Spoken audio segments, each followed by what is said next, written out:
Hi, you guys. Welcome back to another Writing Tip Tuesday. It's that time again. I'm just going to steal a few minutes of your time to tell you about one simple writing tip that is going to change the whole landscape of your writing. It's going to elevate you from amateur to professional. It's super easy, very easy to remember. We're talking about the correct usage of prepositions today. So first, let's talk about what a preposition is. A preposition, I like to think about it, and this might not be the official definition, but it helps me to compartmentalize things. I like to think of prepositions as words that describe spatial reasoning: of, for, to, above, over, under. You get the gist of it. And you can also look up any of these on your own as well. I highly encourage that, any writer, to get to know their craft a little bit better.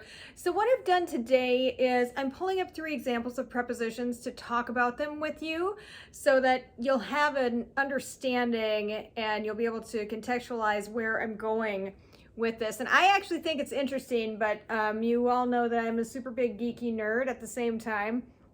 So bear with me as I pull up these examples.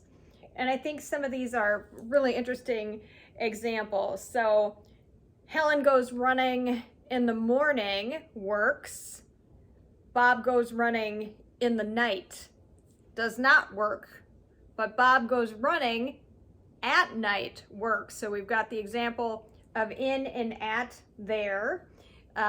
Proof.com was kind enough to provide these examples, and they're saying in the usage of Bob, it sounds like something a sporty vampire would do, go running in the night.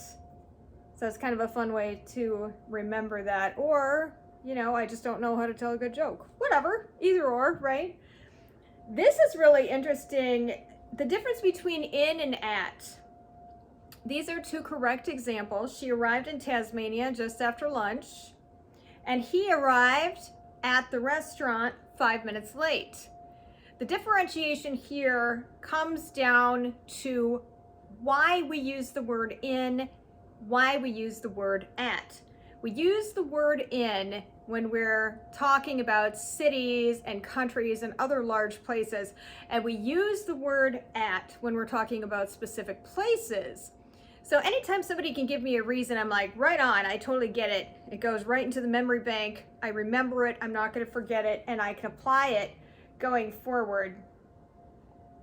Of versus have, and have is not a preposition in this instance that I'm gonna talk to you about. Is being used as a helper verb. Of, sometimes people use when they say, I should have gone to bed earlier, but that's actually not correct. It's I should have gone to bed earlier. So those are 3 quick examples of correct and incorrect preposition usage, and I hope they helped you. I'm telling you what, I spend a lot of my time in these manuscripts correcting prepositions, and one day I was like, I should just talk about this. I should just tell people. You really can make a difference in your writing if you've got the correct preposition usage. So I hope this helped you today. I hope that you can continue to use it in your writing tomorrow and many, many days after that. Thank you so much for joining us for Writing Tip Tuesday, us as in Bookmark Publishing House, of course.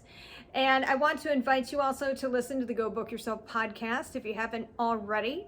Available wherever podcasts are available, and chock full of tips like this to help you improve your writing and to help you understand why you're making specific decisions in your writing as you get better. Thanks again. I will see you on Thursday for that writing tip. Have a good night.